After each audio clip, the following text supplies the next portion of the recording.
Hey everyone, good morning, good afternoon, and good evening. And I wanted to share with you today what the product offering was and how you can make a product offering on your own, whether you are someone that is working inside of a medium to large organization or even someone that has your own business. People should have a concept of what your product is. Maybe that's via an offering, a product catalog, or if you offer goods and services, or even if you're just an employee looking to increase your value in an organization or go to another organization. People should have some sense of what it is that you're offering, whether that be a product or goods and services. And so that's what I want to walk you through today, what the product offering is when you work with me.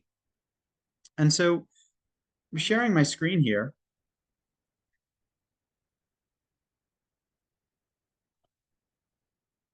And what you'll see first here is the title, which is Getting Started, 7 Steps to Streamline Product and Program Management. Oh, okay, that went away. And the first thing that it tells you is that I'm going to help you get started.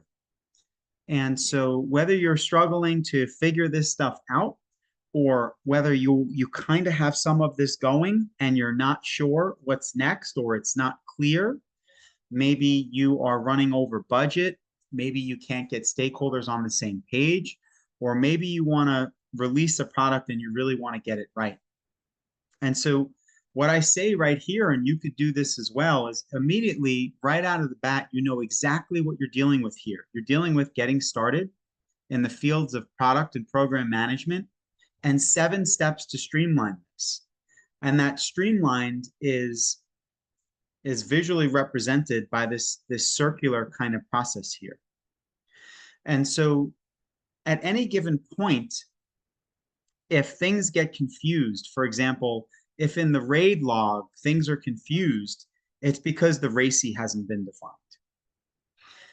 And if at any step here, things are not clear or not working out the way that you wanted them to work, you just need to take a step backwards and work on the previous step. And so if we started this process from the beginning, we would start with the intake. And what that intake would look like is we would have anywhere between 1 to 3 conversations.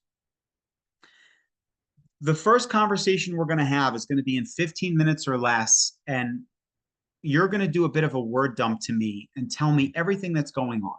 Maybe you're telling me about the challenges you're experiencing. Maybe you're telling me about what you want to do. Maybe you're telling me about where you think you are and where you want to go in the process. And that first intake conversation will determine what we do for the next 1 to 3 conversations. The second intake conversation is still all about you, but this time I'm going to be directing the conversation with some very targeted questions about what you want, where you are, where you want to go in your product or your program, and how you want to manage that. Okay, we're going to take that intake and you're going to see those questions show up in some of these other steps here. And so while I'm showing this sequentially, some of these things are happening at the same time. In other words, as we're talking in the intake, stakeholders may come up, objectives and key results may come up, role, responsibility, accountable, things like this are going to come up in the intake. But that's the purpose is not to do these yet, but I'll fill them out for you. And by the time we're done with this, I'll give you the summary of our intake, and I will give you what they would call an artifact at the end of every one of these steps here. And so after this, maybe 1 to 3 conversations, we're going to go on to stakeholder analysis. Now, the stakeholder analysis is also a 3-step process. The first thing we're going to do is actually lay out in a spreadsheet-like fashion who all the stakeholders are, what's their title, what's the role they have in your product rollout. Maybe they're investors, maybe it's in their internal stakeholders, you know, who they are, what they do, their level of influence, how they want to be communicated with, They're, how much power do they have? We're going to lay all that out in a spreadsheet. The next conversation for this 3-step stakeholder analysis is we're actually going to look at this in a visual matrix where we plot out, oh, okay, in this chart, the people that fall into this quadrant are the highest level of influence and the highest level of power. And so we're going to talk about what's the best way to work with them, to manage them, especially if they've given you seed money to roll out your product, versus the other stakeholders who are important and have an active investment, but maybe you want to manage them differently. And then the last step is we're going to actually lay this out on the web page.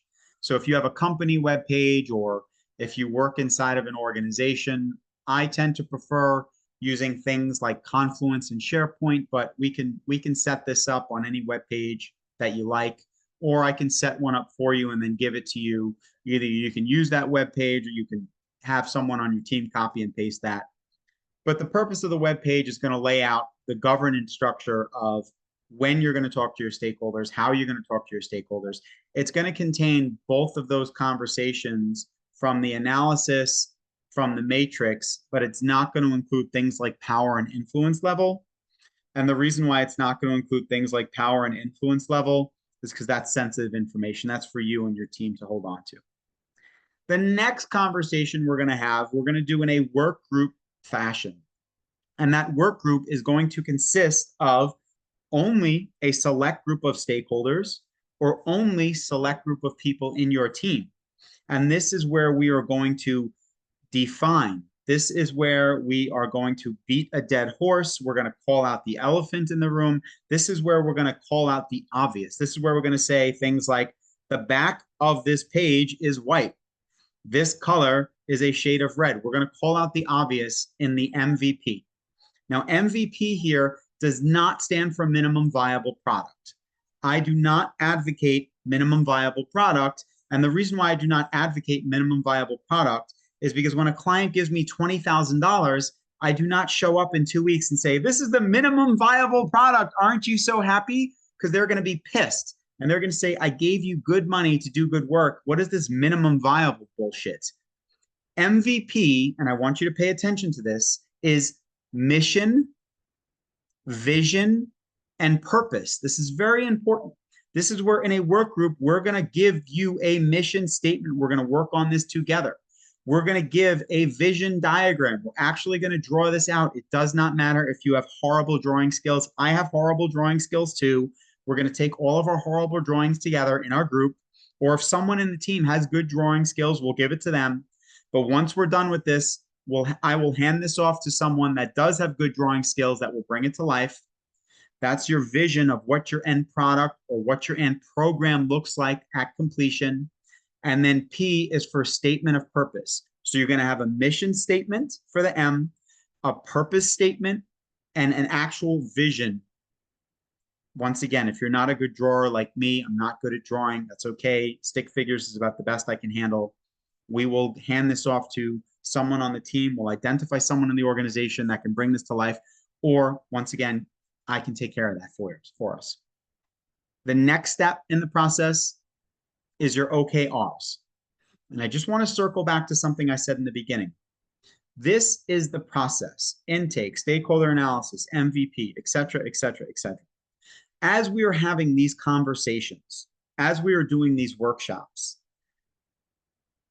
these other things are going to come up. It's not like we're going to say, no, we can't talk about this because we're going to talk about this here. Anything that we talk about inside of these conversations, you can rest assured that I will record. I have a place and a template to put them, and I will hand them off to you in an artifact.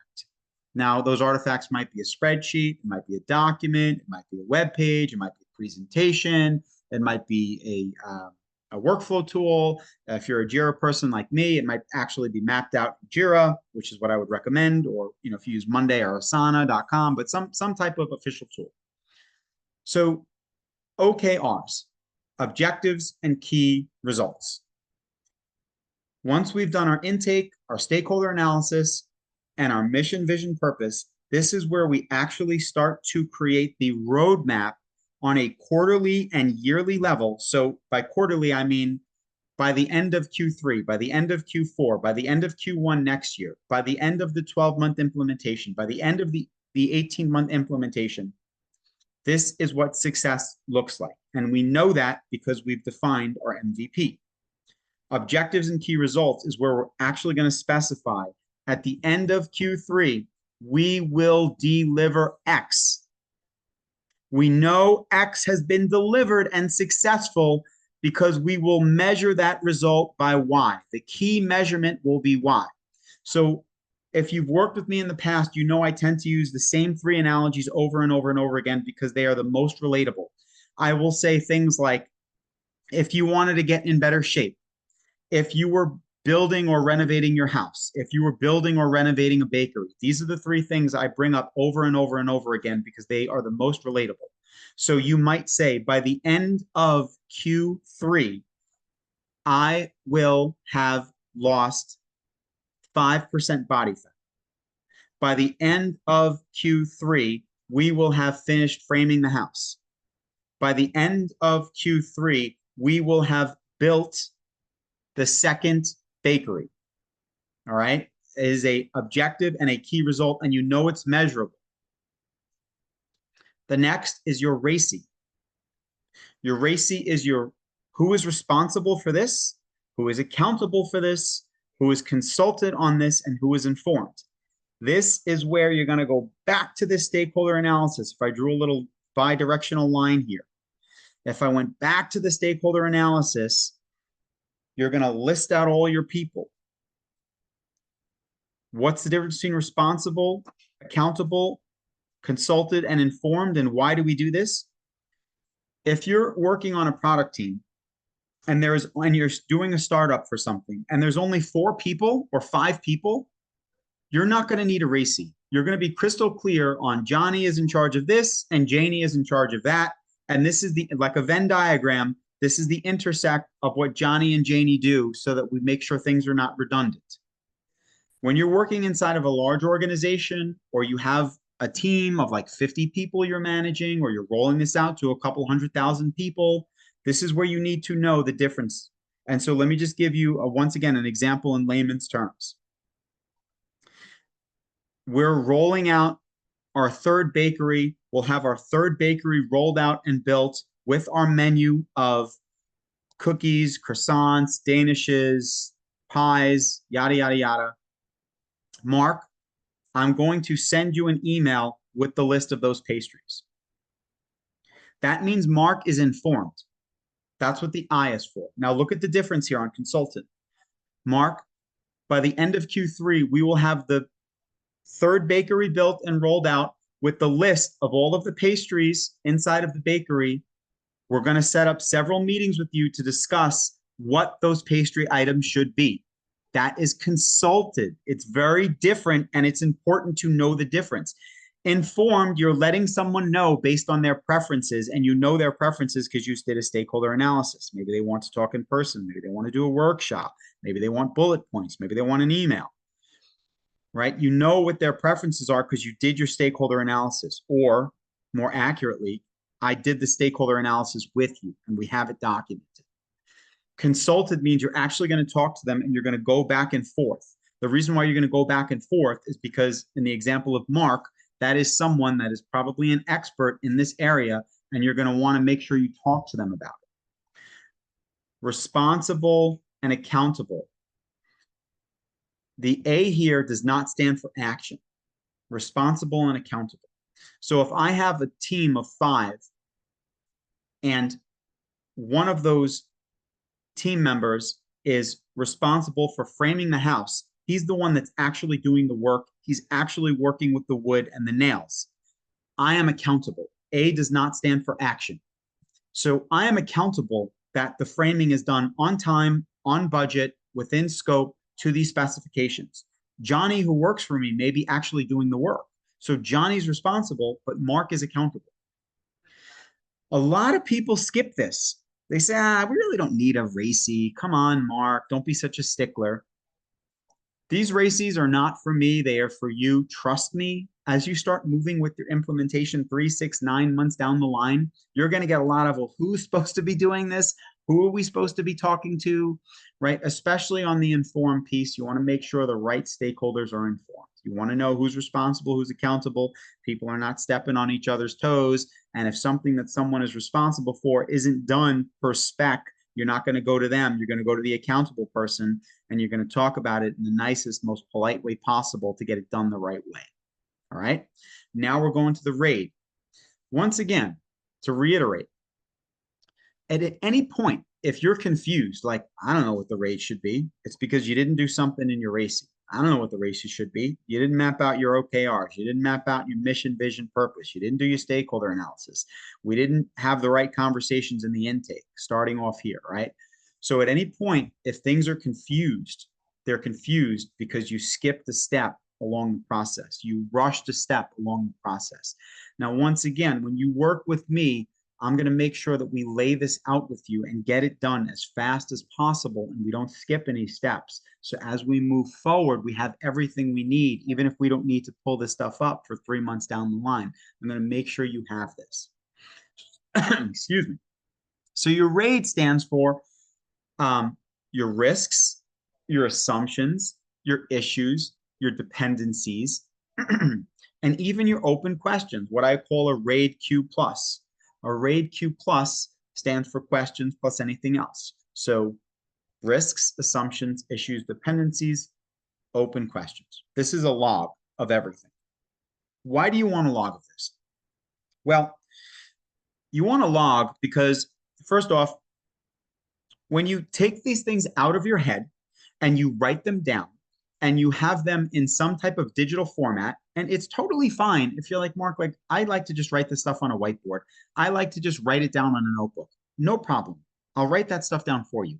But then you digitize it so you don't forget it. Not only do you not forget it, but then you can revisit it. Also, the worst thing you want is to, as you move towards your implementation, once again, going back to your stakeholder analysis, you have a key stakeholder that's like, didn't I mention this 6 months ago? That is the worst thing that's going to happen for you because it makes you look bad. It makes your team look bad. It makes it look like you didn't do all the details for your product. Even if your product is the next best thing since peanut butter and jelly, if your stakeholders are saying things like, didn't I mention this 6 months ago? And you have no record of it and you didn't address it, which will bring me to my next point. You do not have a mitigation strategy in place. It's horrible. So that's why you want to take this information out of your head. You want to memorialize it. You want to digitize it. And you want to have mitigation strategies in place. Now, you don't need mitigation strategies for everything. So let's go through these. For the open questions, an open question is just that. You're in one of these meetings that I chair for you, that I set up for you, and one of the key people or one of the key stakeholders has a question. We don't know the answer. That's okay. The purpose of these meetings is not to have an answer for everything. It's to make sure we think about everything so we don't miss it. And so Johnny raises a point and Jill's the expert. And so we go, hey, Jill, what are your thoughts on this? She says, I'm going to have to get back to you on that. I'm going to list that out as an open question. Johnny raised XYZ on date 1, 2, 3, and we're going to actively try to get that question answered. And once we get that question answered, we're going to document it. We're going to memorialize it. We're going to go back to Johnny and his team. We're going to sit down with them to make sure they understand that answer and that they're okay with it. We're not just going to forward them a bullet point and say, here's your answer, get out of here.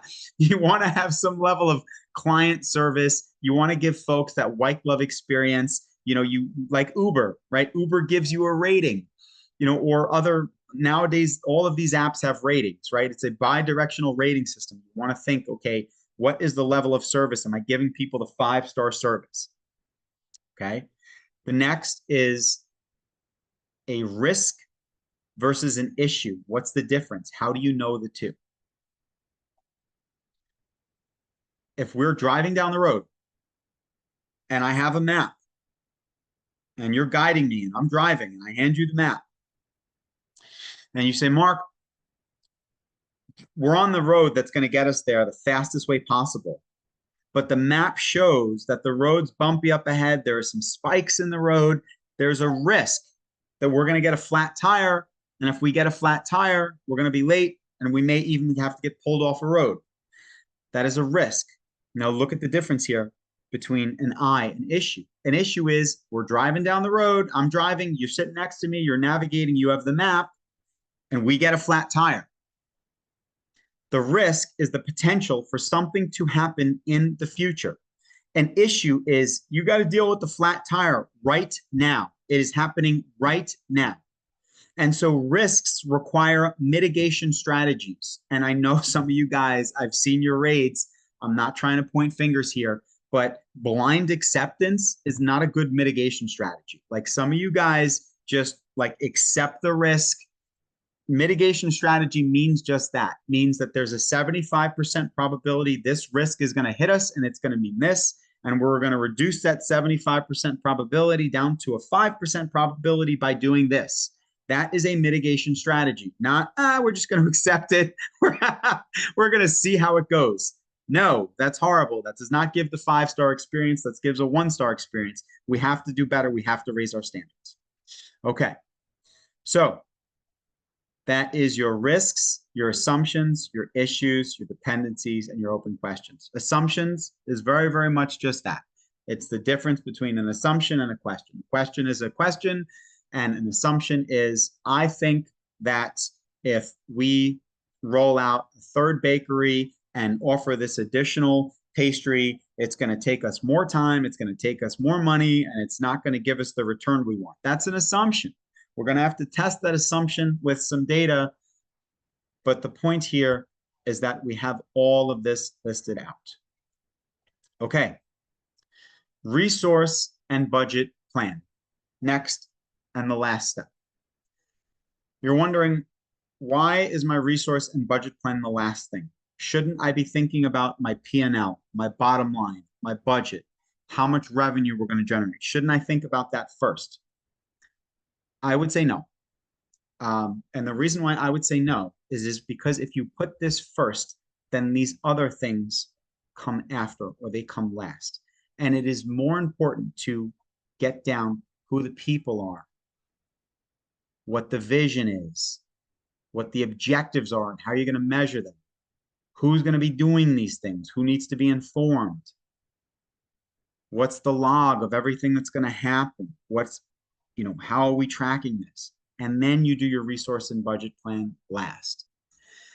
Because then the resource and budget plan just becomes a formality. This is where you say, Johnny is going to be working 25% on this and 75% on that. And this 25% is going to cost us X, and this 75% is going to cost us Y. And this is where we take a step back and we look at everything and we say, okay, it's going to cost us X, but we think across a 2, 3, 4, 5-year plan, it's going to cost us Y.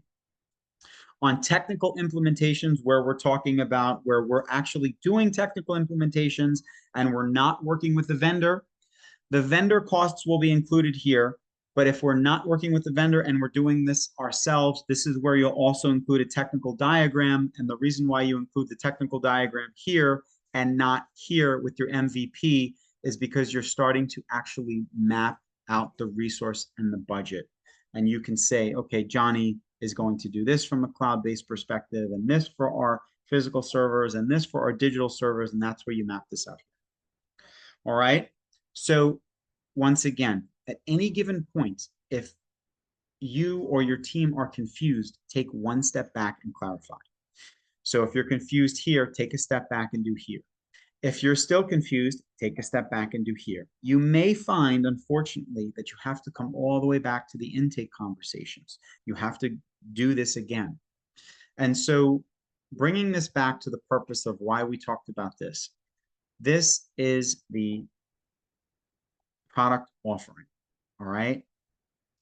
Not only is this my product offering, if we have the pleasure of working together, and I hope I can serve you, but you can map out something like this too.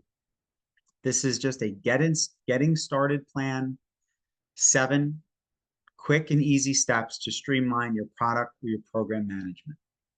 All right, guys, thank you so much. If you have any questions, give me a call and let's talk again soon. Bye-bye.